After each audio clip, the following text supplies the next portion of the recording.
Madam ముందుగా ప్యాథాలజిస్ట్గా మీరు ఖచ్చితంగా అంటే ఈ రోజుల్లో కనీసం దగ్గు వచ్చినా తలనొప్పి వచ్చినా అన్ని వైద్య పరీక్షలు చేస్తున్నారు.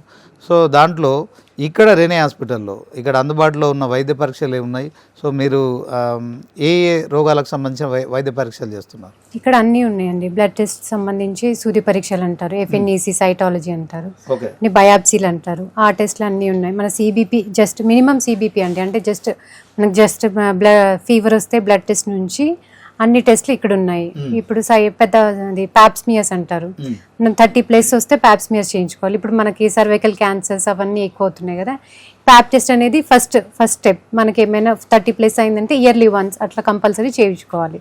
సర్వైకల్ క్యాన్సర్ అట్లా రావడం అంటే జబ్బుల గురించి చెప్పండి మేడం. జబ్బుల గురించి చెప్తే సామాన్య ప్రజలకు కొంచెం అర్థమయ్యే పరిస్థితి ఉంటుంది.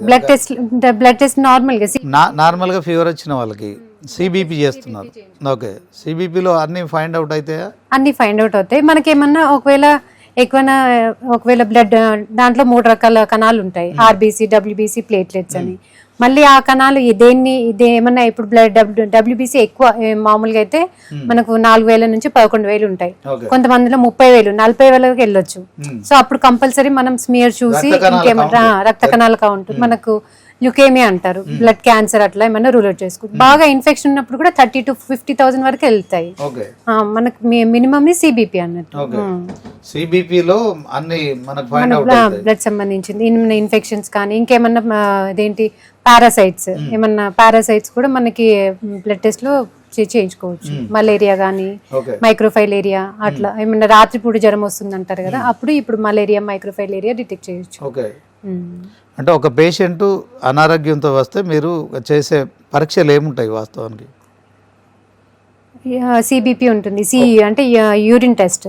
యూరిన్ టెస్ట్ లో మనకి దాంట్లో కూడా యూరిన్ లో ఇన్ఫెక్షన్ ఉందా లేదా, కొన్ని ఏమో బయోకెమిస్ట్రీకి వెళ్తాయి, షుగర్స్ కానీ ప్రోటీన్స్, గ్లూకోజ్ అవన్నీ ఉంటాయి. ఇంకా తర్వాత LFT, RFT, renal function test, liver function టెస్ట్లు అలా వస్తాయి. కొన్ని గడ్డల పరీక్ష అంటే easy almost related to pathology, FNEC అంటారు.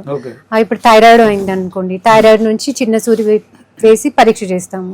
బ్రెస్ట్ లో ఏమన్నా గడ్డల్లాగా ఉన్నా, ఇంకెక్కడైనా మొత్తం థ్రోట్ బాడీలో ఎక్కడ ఏ గడ్డలు ఉన్నా FNEC అని చిన్న సూది పెట్టి పరీక్ష చేసి అప్పుడప్పుడు రిపోర్ట్ ఇస్తారు 1-2 hours. ఇప్పుడు టోటల్ బాడీ చెకప్ అని ఈ మధ్య కాలంలో చాలా హాస్పిటల్స్ ప్యాకేజీలు పెడుతున్నారు.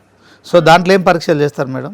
దాంట్లో అన్ని వస్తాయండి. CBP వస్తుంది, LFT లివర్ ఫంక్షన్ టెస్ట్లు, సీరం ఎలక్ట్రోలైట్స్ ఉంటాయి, కిడ్నీకి సంబంధించింది, లివర్కి సంబంధించింది, థైరాయిడ్ ఫంక్షన్ టెస్ట్ అని T3, T4, TSH ఉంటుంది ఒకటి. వైటమిన్స్ ఉంటాయి, వైటమిన్ D, E, B12. ఇప్పుడు మనకు బ్లడ్ తక్కువ ఉంటుంది కొంతమందిలో, ఆ బ్లడ్ తక్కువ ఉండడం చాలా రకాలు ఉంటుంది. కొంతమందికి ఏమో ఐరన్ తక్కువ, అది బ్లడ్ టెస్ట్ లో తెలిసిపోతుంది. మనకు ఒకవేళ బ్లడ్ తక్కువ ఉండి MCV, MCH అవి ఉంటాయి, దాన్ని బట్టి కూడా ఐరన్ తక్కువ ఉందా, విటమిన్ B12 తక్కువ ఉందా, ఫోలిక్ యాసిడ్ తక్కువ ఉందా, దాన్ని బట్టి మళ్ళీ ఫర్దర్ టెస్ట్లు ఐరన్ స్టడీస్ అని, folic acid, vitamin B12 studies ఉంటాయి. సో ఆ ప్యానెల్లో అన్ని కవర్ అవుతాయి. మినిమం మనకు vitamins, electrolytes, LFT, RFT, CBP అవన్నీ కవర్ అవుతాయి. ఒకవేళ దాంట్లో అబ్నార్మల్ వస్తే మనం తర్వాత ఫర్దర్ గా ప్రొసీడ్ అవ్వచ్చు.